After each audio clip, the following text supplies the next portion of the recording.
At this time, I'm going to have our Kern County District Attorney Cynthia Zimmer, if she would please come up and Cynthia, just talk to the people here tonight. There's some hurting families and there's people here that are deeply concerned, and I know that this is close to your heart too, so please. Thank you, Pastor. I'm Cindy Zimmer. I'm Kern County's District Attorney. I'm really honored to be here, and it's hard for me to look out at these family members grieving the loss of their family member who was murdered. We see this so much, too much, and in 2020, it's been such a rough year.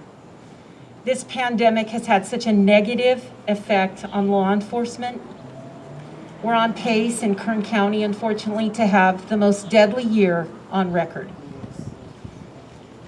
That's unacceptable. In the first 8 months of 2020, 25% of our murder victims have been children. They've been children. 11 of them have been 18 years and under, and another 10 have been between the ages of 18 and 21. This is not just Delano that's having this issue. Delano is a wonderful community, a wonderful city. It's in the entirety of Kern County, and for 3 years we have had the #1 homicide rate per capita in the state of California. That is unacceptable. But I'm here today to remember our murder victims, to honor them, and talk to the community, because again, this is unacceptable. We have to pray for these families, and we have to pray that we will receive justice for these victims, and justice not in the streets, justice in a court of law. Because we just can't keep going back and forth and revenge in the streets. God put those 21 children on this planet for a purpose, and someone took them. They had no right to do, took them. And they deserve justice, but in a court of law. I want you to know, as district attorney, solving homicides is my #1 priority. Not only in Bakersfield and in places like Delano. I was the DA here in Delano a few years ago. I love this city.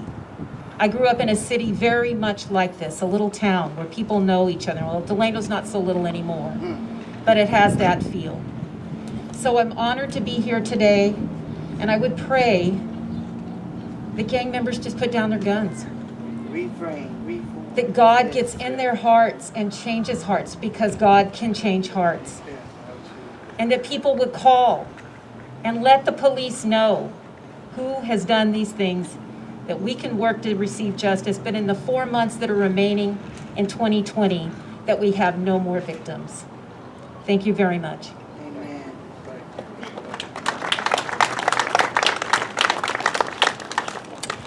Thank you so much for joining us and speaking to us this evening.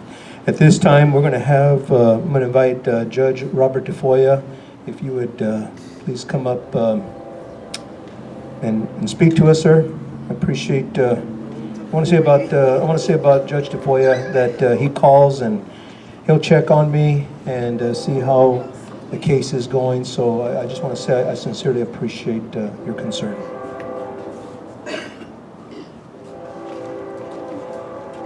Pastor asked me to speak, and because I'm a judge and I hear criminal matters, I'm somewhat in a difficult situation. But given the gravity, the tragedy that this community has experienced, and out of respect for the pastor and for all the families who have lost their loved ones, it's important that I be here and speak. My message is a little bit different, and I'm directing my comments to all of the men who are present. Gang violence is a complex problem. There are multi reasons that result in gang violence. But my observations as a teacher, a lawyer for 24 years, a judge for 18 years, the last 10 here in Delano. When I look at the social problems that plague this community, be it alcoholism, drug abuse, domestic violence, divorce, truancy, teenage pregnancy, on and on and on. A common denominator that I see is the absence of the man, the absence of the father in the lives of the family and the lives of the children. When I'm sending young men to prison, not to the Kern County Jail, but to prison, I derive no satisfaction, but I will tell you this, when I do sentence a young boy, and to me they're boys, not even old enough to shave, to 10, 15, 20 years, the question that I invariably ask myself is, where were the fathers? Where were the dads? I have my juvenile calendar midweek, and I bring the little youngsters, 5th graders, 6th graders, 10th graders, 11th graders. And invariably, 9.5 times out of 10, the mother's there with the child. And my question is, where's the father? Where are the fathers of these children? When I have little girls 5 years of age or fifth graders carrying marijuana, they have that in their possession when they're at school, I'm saying, where are the fathers? So going forward, the message is that we fathers have an obligation. We have to commit to the most important relationship in the family, which is the marriage. We have to commit to our wives. We have to commit to our children. When little boys are born, they bond with their mother. We're subject to the rules of biology and chemistry. So little boys bond with their mothers, and they're loved, and they're fed, and they're nurtured, and they're raised. Fathers, our job is to work. Put food on the table, make sure the rent is paid, make sure the light bill is paid. That's our job. If we're lucky, we'll get a finger painting or an ashtray for Father's Day. That's it. But what happens invariably when the little boys and little girls reach the age of 12 or 13, they begin to think abstractly. They begin to realize, you know what, as I get older, I'm going to have my own life, my own family, my own home. So they begin to break away from the mothers.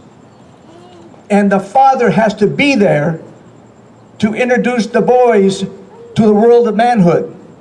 That's our job. That's right. Not the mother's, that's the men's job. That's right. To teach them integrity and respect in the true sense of the word. To teach them the values that they're going to need to achieve their potential. That is our responsibility as men. Our job as men is to teach the little girls romantic love. If we're not there, then we leave our children to fate. Little boys get lost. They don't know what it means to be a man. And so what do? They misconstrue this whole notion of respect, and they say, well, the guy disrespected me, so I pulled out a gun and shoot him. They have no concept of what respect is. Little girls, when they don't have fathers to reaffirm their beauty and their value, they get lost. So when the first little boy comes in and says, oh, I love you, you're beautiful, they fall apart. They're so vulnerable. Fathers have to be there. And the way that we prepare our children for life is by setting the example. We teach through our example. Tenemos que llegar a ser hombres de palabra, hombres nobles. Integrity is everything. With integrity, nothing else matters. Without integrity, nothing else matters. So my message is to the men. You teach your boys. You engage in sexual behavior. Along with that comes responsibility. I don't want your kids in my courtroom unless they're lawyers or police officers or investigators, or they hit the lotto and they came to me for judge, I need to divide up my millions of dollars. That's what I'm looking for. Come on, make it laugh. So anyhow, I direct my message to the men. We must become hombres nobles, and we do that every day, and we teach our children every day through our example. Gracias.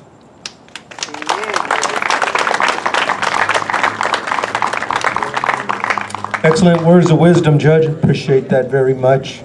I concur 100%. I counsel many young people, and I do counsel gang members too. They come and speak to me, and of course everything that they speak to me about is confidential. And but that's one of the trends that I've noticed, is that there was never the presence of the father in the home. And Judge nailed it. The presence of a father. There is actually the absence of many fathers in the home today, and we need fathers to step it up. I can preach on this for an hour. I can teach on this subject, but he hit the nail on the head. At this time, I'm going to have City Council Member Joe Aguirre, if you please come on up. Also, do we have a council member representative from the City of McFarland here tonight? Anybody? Come on up here, Eric. I'm sorry I didn't recognize you. So I'm going to introduce at this time City Council Member Joe Aguirre. You know, of course, I've known Joe for many years, and me and Joe go way back. And but one of the things is that he's always been concerned about this problem that we've been having, and he's been concerned about this for several years now. And he participated with us in the March for Justice that we had 2 years ago in July of 2018. And actually, DA Zimmer, she also participated in that as well. She participated, and there was some others. Yeah, Supervisor David Couch was here, and we did a march. Actually, a march. We started right here in front of City Hall, and we marched all the way. So, DA Zimmer, Pastor Wallace, I'm addressing this real quick. DA Zimmer, thank you so very much for participating with us. I know that you are very much involved in this in the county, so I sincerely appreciate your help in reaching out, and it's an ongoing issue, but doing something is better than doing nothing, and that's why we are doing something here tonight. So I appreciate our Councilman Joe Aguirre, that he has stepped it up and has shown interest, not just right now. You know, during election season, it seems like all of a sudden candidates care about the issues when they should have cared about them before election season started. I'm not picking on anybody, okay? I'm not throwing stones at all, but I'm sincerely, and I'm being very serious about this, I'm sincerely making an appeal. Show some empathy to your constituents. Don't just show empathy only when it's election season and then all of a sudden you care. Okay, I can't respect that. Okay, as a human being, I can't respect that. As a pastor, we have to deal with people all the time that go through deaths, and be there for them when their loved ones passes away, be there when their loved one, we bury them, we be there after the fact, because grief never goes away. And so I'm going to ask our elected officials, I'm going to ask every preacher, every pastor, if you are a pastor and you show no empathy, please do your congregation a favor and resign. I'm serious. A pastor has no business standing behind the pulpit who shows zero empathy. Can't even pick up a daggone phone and say, I'm sorry to hear about the passing of a loved one. I'm a pastor. I know what it's like. Pastoring is not just standing behind a pulpit and, you know, being charismatic and preaching a make me feel good sermon. No, you got to be there when people are at their lowest in their lives. You have to be there when people are talking suicide. You have to be there when they get news, and the worst news possible. I'm serious. Please resign if you're a pastor and you have no empathy. And if you know you're wrong, then change your behavior. Have some human compassion. I mean, isn't that what we as Christians, we claim to be followers of Jesus? Didn't he have compassion on people? Yes. I mean, I don't know about Buddhists and Muslims, but I'm only speaking for Christians, because I know that's what we claim to follow. Saying you're a Christian is one thing, but acting like it is a whole different story. People don't care about what label you wear. All they care about is the actions, because actions do speak louder than words.